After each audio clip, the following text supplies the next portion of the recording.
ಶುಕ್ರವಾರ ರಾತ್ರಿ ಮೃತರಾದ ನ್ಯಾಯವಾದಿ ಎಂ ಕೆ ವಿಜಯಕುಮಾರರ ಪಾರ್ಥಿವ ಶರೀರದ ಅಂತಿಮ ದರ್ಶನ ಇವತ್ತು ಕಾರ್ಕಳದ ಭಗವಾನ್ ಶ್ರೀ ಬಾಹುಬಲಿ ಪ್ರವಚನ ಮಂದಿರದಲ್ಲಿ ಇಡಲಾಗಿದೆ. ಈಗಾಗಲೇ ಬಹಳಷ್ಟು ಮಂದಿ ರಾಜಕೀಯ ನೇತಾರರು ಗಣ್ಯರು ಈ ಸ್ಥಳಕ್ಕೆ ಆಗಮಿಸಿದ್ದಾರೆ.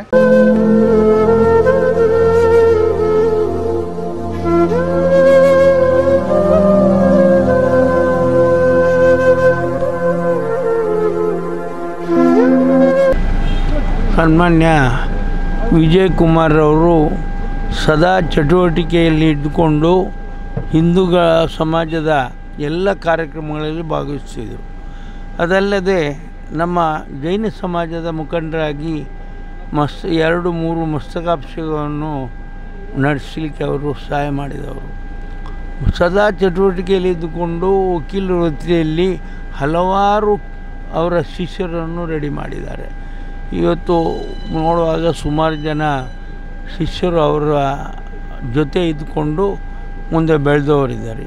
ಇವರು ಕೂಡ ಯಾವುದೇ ಒಂದು ದಿವಸ ಕೂಡ ಕೋರ್ಟಿಗೆ ಹೋಗದ ದಿವಸ ಇಲ್ಲ ಆಫೀಸಿಗೆ. ಆದರೆ ನಿನ್ನೆ ದಿವಸ ಅವರು ಆಫೀಸಿಗೆ ಹೋಗಲಿಲ್ಲ, ಯಾವುದೇ ಇದರಲ್ಲಿ ಭಾಗವಹಿಸಲಿಲ್ಲ.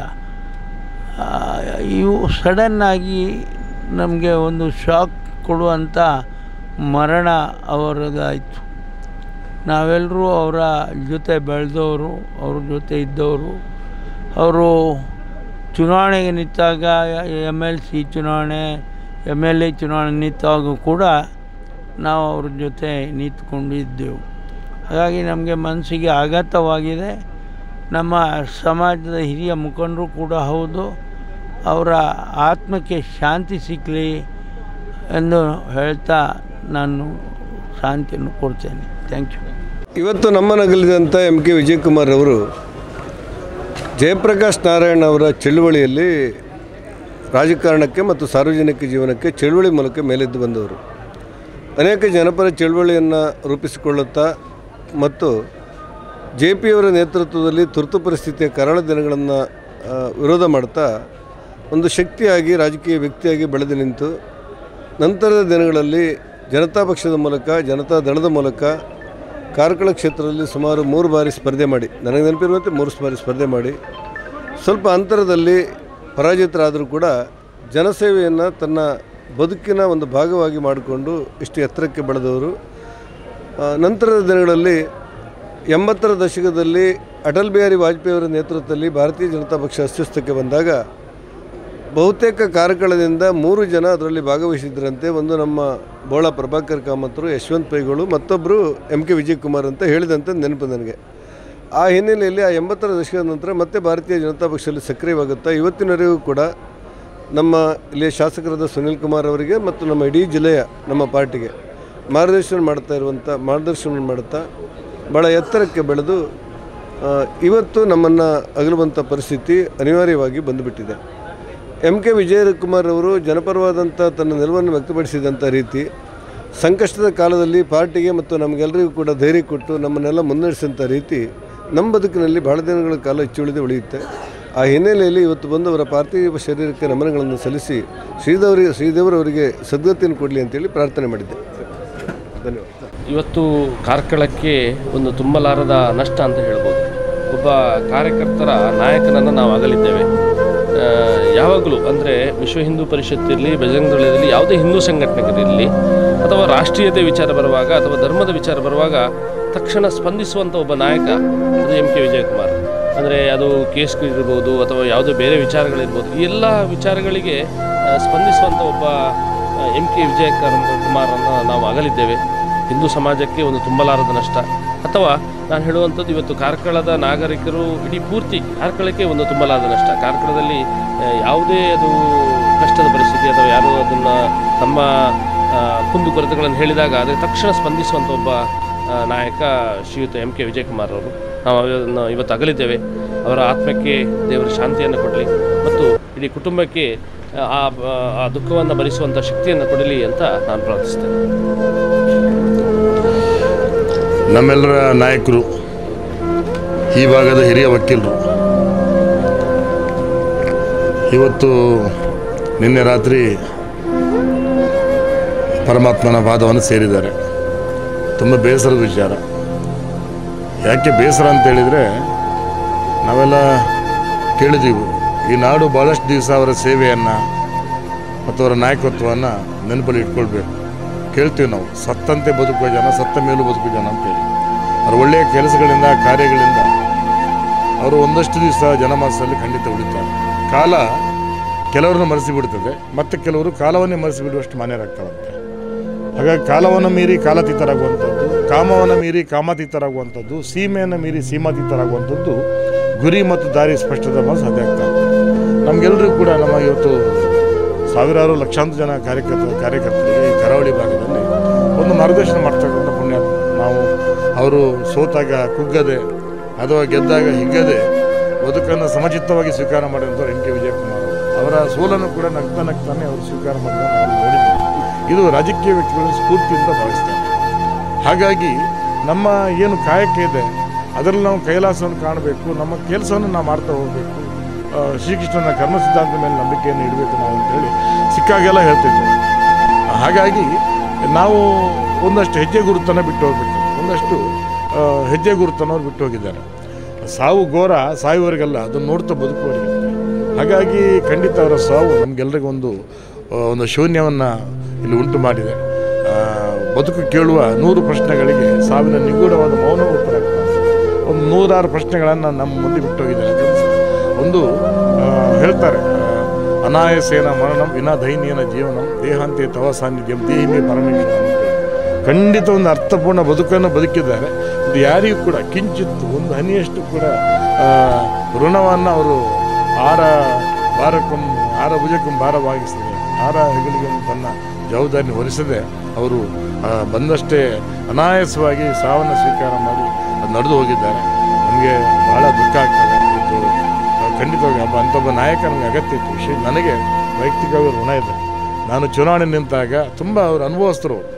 ಅವರು ನನಗೆ ತಮಾಷೆಯಲ್ಲಿ ಹೇಳ್ತಿದ್ರು, ನನಗೆ ಗೆದ್ದು ಅನುಭವ ಇಲ್ಲ ಗುರುಮೇರೆ, ಸೋತು ತುಂಬ ಅನುಭವ ಇದೆ. ಹಾಗಾಗಿ ಈ ಥರ ಮಾಡಿ ಅಂದರೆ ತುಂಬ ಒಂಥರ ನನ್ನ ಚುನಾವಣೆ ಹೊತ್ತಲ್ಲಿ ನನಗೆ ಬಹುಶಃ ಒಂದು 3-4 ಸಲ ಫೋನ್ ಮಾಡಿದ್ರು, ಹಾಗೆ ಮಾಡಿ ಹೀಗೆ ಮಾಡಿ, ನೀವು ನಿಮ್ಮ ಲ್ಯಾಂಗ್ವೇಜು ಬಾಡಿ ಲ್ಯಾಂಗ್ವೇಜ್ ಎಲ್ಲ ಕೌಂಟ್ ಆಗ್ತದೆ ರಾಜಕಾರಣದಲ್ಲಿ. ಯಾರು ಹೇಳ್ತಾರೆ ಈ ಕಾಲದಲ್ಲಿ? ಇಲ್ಲಿ ಮತ್ತೊಂದು 2 ಸಭೆಗೆ ಕೂಡ ಬಂದಿದ್ದರು, ಭಾಳ ಚೆಂದ ಮಾತಾಡಿದರು ಕೂಡ, ನಮ್ಮ ಬಗ್ಗೆ ಚೆಂದ ಮಾತಾಡಿದರು. ಇದನ್ನೆಲ್ಲ ಈ ನೆನಪುಗಳು ಮತ್ತೆ ನಮ್ಮನ್ನು ಕಾಡ್ತಾ ಇರ್ತದೆ. ಹಾಗಾಗಿ ಈ ಪಕ್ಷ ಅವರು ಋಣಿಯಾಗಿರಬೇಕು, ವೈಯಕ್ತಿಕವಾಗಿ ನಾನು ಅವರು ಋಣಿಯಾಗಿರಬೇಕು ಅಂತ ಹೇಳ್ತಾ ಭಗವಂತ ಅವರ ಆತ್ಮಗೆ ಸದ್ಗತಿಯನ್ನು ಕೊಡಬೇಕು. ಅಷ್ಟು ಮಾತ್ರ ಅಲ್ಲ, ವಿಶೇಷವಾಗಿ ಅವರ ಮಕ್ಕಳು, ಅವರ ಶ್ರೀಮತಿಯವರು ತೀರು ಹೋಗಿದ್ದಾರೆ. ಅದಕ್ಕೂ ಆವಾಗ ನಾನು ಬಂದಿದ್ದೆ. ಮಕ್ಕಳಿದ್ದಾರೆ, ತುಂಬ ದುಃಖದಲ್ಲಿದ್ದಾರೆ. ಅವರಿಗೆ ಕೂಡ ಶಕ್ತಿಯನ್ನು, ಆ ದುಃಖವನ್ನು ತಡೆಯುವಂಥ ಶಕ್ತಿಯನ್ನು ಭಗವಂತ ಕೊಡಲಿ ಅಂತ ಹೇಳ್ತಾ ಇವತ್ತು ಜನಮಾನಸ ಇಲ್ಲಿ ತುಂಬಿ ತುಡುಕ್ತಾ ಇದೆ. ಇದು ಅವರು ಹೇಳ್ತಾರೆ, ಶರಣರ ಗುಣವನ್ನು ಮರಣದಲ್ಲಿ ಕಾಣು ಅಂತೇಳಿ. ಇದು ಅವರು ಈ ಪಡೆದುಕೊಂಡಂಥ ಖ್ಯಾತಿ. ಬಹುಶಃ ನೇರವಾಗಿ ಬದುಕತಕ್ಕಂಥ ಮನುಷ್ಯ. ನಮಗೆ ಗೊತ್ತಿಲ್ಲ, ನಮಗೆ ಆ ರೀತಿ ಬದುಕಲಿ ಆಗ್ತದೆಲ್ಲೋ ಗೊತ್ತಿಲ್ಲ. ಆದರೆ ಎಂ ಕೆ ವಿಜಯಕುಮಾರ್ ಅವರು ನಮ್ಮ ನಾಯಕರು ನೇರವಾಗಿ ಬದುಕಿದ್ದಾರೆ. ಹೇಳ್ತಾರೆ, ನುಡಿದಂತೆ ನಡೆದವನ ಅಡಿಗೆಯನ್ನು ನಮನ ಅಂತೇಳಿ. ಹಾಗಾಗಿ ಹೇಳ್ತಾರೆ, ನುಡಿಯ ಚೆನ್ನ ನಡೆದು ತೋರಿ, ನಡೆಯ ಚೆನ್ನ ನುಡಿದು ತೋರಿ ಅಂತೇಳಿ. ಹಾಗೆ ಎರಡೂ ಕೂಡ ನುಡಿ ಮತ್ತು ನಡೆಯಲ್ಲಿ ಸಮತೂಕವನ್ನು ಅವರು ಕಾಪಾಡಿಕೊಂಡು ಬಂದಿದೆ. ಅದು ಎಂ ಕೆ ವಿಜಯಕುಮಾರ್ ಅಂತ ಹೇಳ್ತಾ ಮತ್ತೊಮ್ಮೆ ಅವರ ಆತ್ಮಕ್ಕೆ ಶಾಂತಿಯನ್ನು ಕೊಡ್ತೀನಿ. ನಮಸ್ಕಾರ.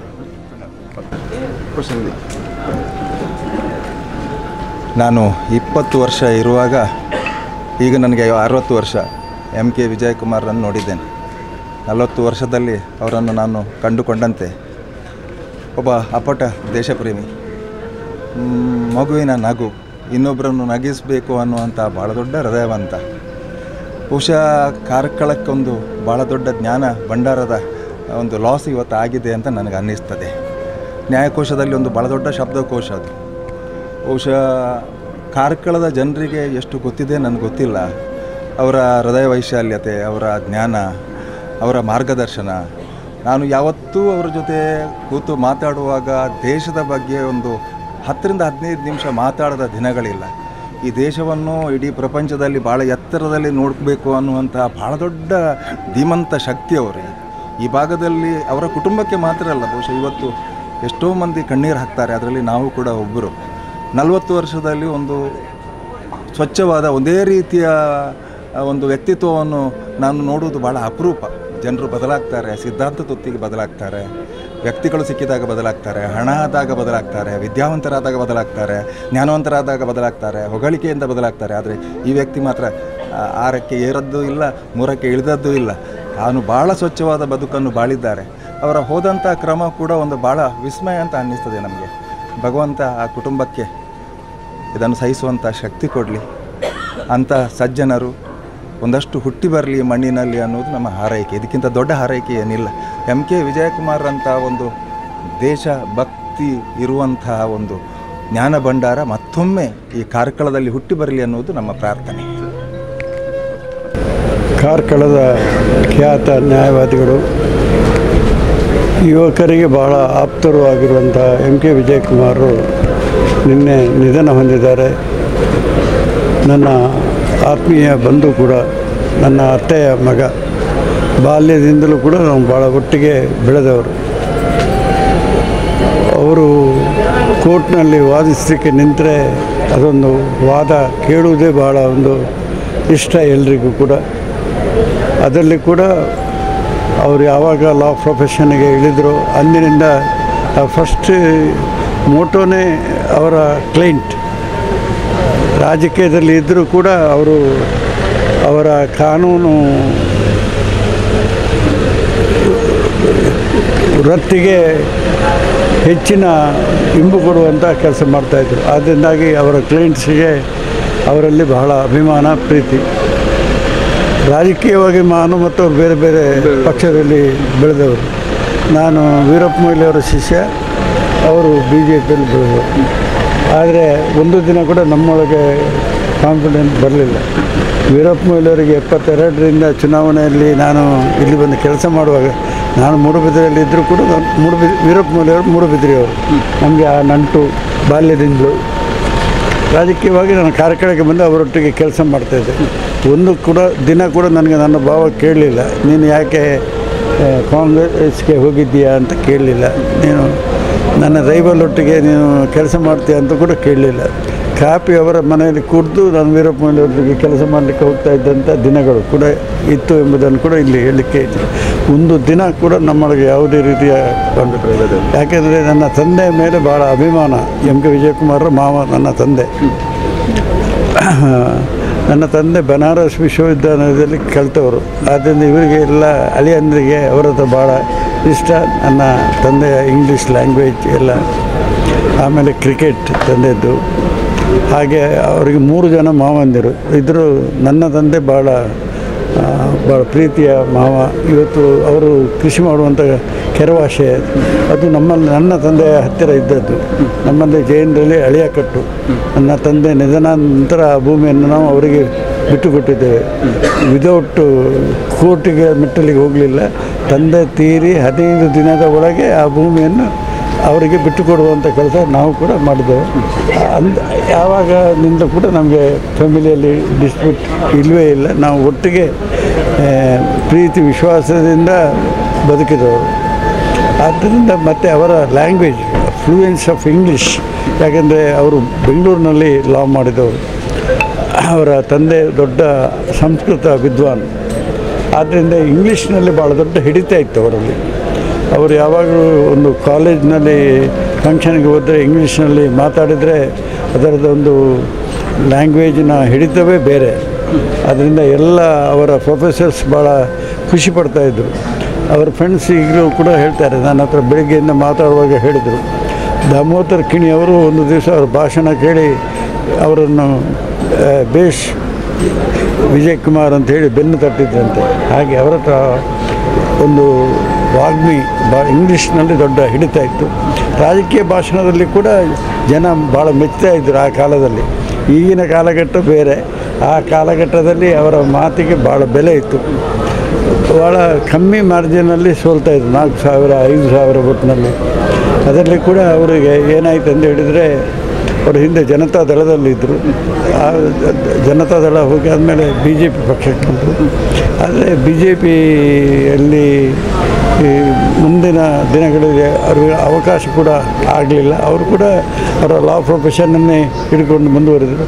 ಆದರೆ ಕಡೆಯವರೆಗೂ ಕೂಡ BJPಯಲ್ಲಿ ಇದ್ದು ಪಕ್ಷಾಂತರಿ ಆಗದೆ ಅವರು ಪಕ್ಷ ನಿಷ್ಠೆಯನ್ನು ಕೂಡ ವ್ಯಕ್ತಪಡಿಸಿದ್ದಾರೆ.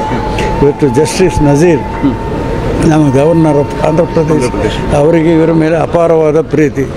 ಅವರು ಯಾವಾಗಲೂ ಹೇಳೋದು ನನ್ನ ಗುರುಗಳು MK ವಿಜಯಕುಮಾರ್ ಅಂತ ಹೇಳಿ. ಅದೊಂದು ಅವರೊಡನೆ ಪ್ರಾಕ್ಟೀಸ್ ಮಾಡಿದ್ರಿಂದಾಗಿ ಜಸ್ಟಿಸ್ ನಜೀರ್ ಅವರಿಗೆ ಅವರ ಗುರುಗಳ ಮೇಲೆ ಅಪಾರವಾದಂಥ ಪ್ರೀತಿ. ಇವತ್ತು ನಜೀರ್ ಅವರು ಇಷ್ಟು ಎತ್ತರಕ್ಕೆ ಹೋದರೂ ಕೂಡ ನೋಡಿ, ಇವತ್ತು ನಾನು ಎಣಿಸಲಿಲ್ಲ ಅವರು ಬರ್ತಾರೆ ಅಂತ ಹೇಳಿ. ಆದರೆ ಇವತ್ತು ಅವರ ಪ್ರೋಗ್ರಾಮ್ ಲಿಸ್ಟ್ ಬಂದಾಗಿದೆ. ಅವರು ಕೂಡ ಇವತ್ತು ಅವರ ಅಂತಿಮ ದರ್ಶನಕ್ಕಾಗಿ ಹೈದರಾಬಾದಿನಿಂದ ಸ್ಪೆಷಲ್ ವಿಮಾನದಲ್ಲಿ ಬರ್ತಾ ಇದ್ದಾರೆ.